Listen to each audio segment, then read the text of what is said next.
সরকারি জমিতে গাছ লাগাইতেছি, কি লাভ হইব কদে? সরকার খুশি হইব, খুশি আপনারে বলবো সাব্বাস বুড়া।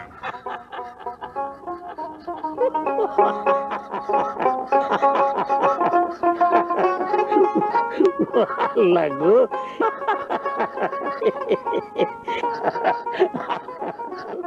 আমার নাতিটা কি সুন্দর ফুটুর ফুটুর কথা কয়।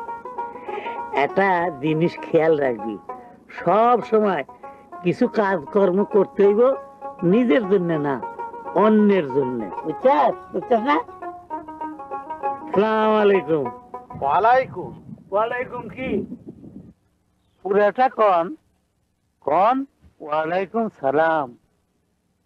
সালাম কিভাবে নিতে হবে এটা আমার তোমার কাছে শিখতে হবে। শিক্ষার মধ্যে কোনো দোষ নাই, সবার কাছ থেকে শেখা যায়। সরকারি জমিতে গাছ লাগাইতেছ, সরকারের অনুমতি নিছ? যে না, তুলো, গাছটি তুলো। সবার উপকারের জমিতে গাছ লাগাইতেছি। সরকারের জায়গা, মানুষের উপকার হইব কি হইব না এটা সরকারে বুঝবো, তুমি বুঝুনের কেটা। তুলো, গাছ তুলো। এই সামরি, গাছ তুল। সেমনি কোনকে? আমার নাম আমিনা। আরে এইটা দেখি এর দাদার মতোই বেয়াদব, পসাদার জাল বেশি। হয় শোনো, সরকারি জমির ক্ষতি সাধন আইনের মধ্যে পড়লে তুমি কিন্তু নিরুপায়। হয় সামরি, তোর দাদাই কিন্তু নিরুপায়। তুলবো? এইটা হইলো মূর্খ থাকনের ফল। লোকটা মূর্খ বইলে এই কাজটা করলো। এই জন্যই শিক্ষার দরকার। মানুষ মানুষের দেখে শিখে, একজন মূর্খের আচার আচরণ দেখে 10 জনে সেটা শিখবো, তার ফল ভালো হয় না।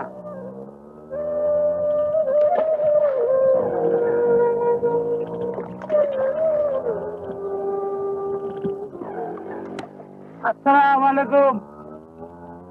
ওয়ালাইকুম।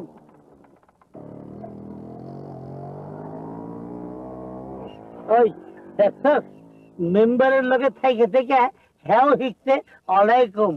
আরে ভালো ভালো জিনিস শেখানোর লিগে ভালো ভালো লোকের সঙ্গে থাকতে হয়। শিক্ষার গুণ জানতে হলে শিক্ষিত লোকের স্বভাবের দরকার। বুঝছস বুঝছস না?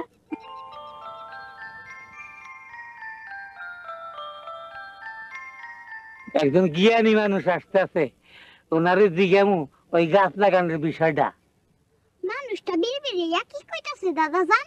জানি না, বেশি জ্ঞানী তো, তাই বোধ করি চুপ থাকতে পারে না। মেঘের ভেতর ছোটাছুটি করছে বিদ্যুৎ, একেবারেই জুত করতে পারছে না।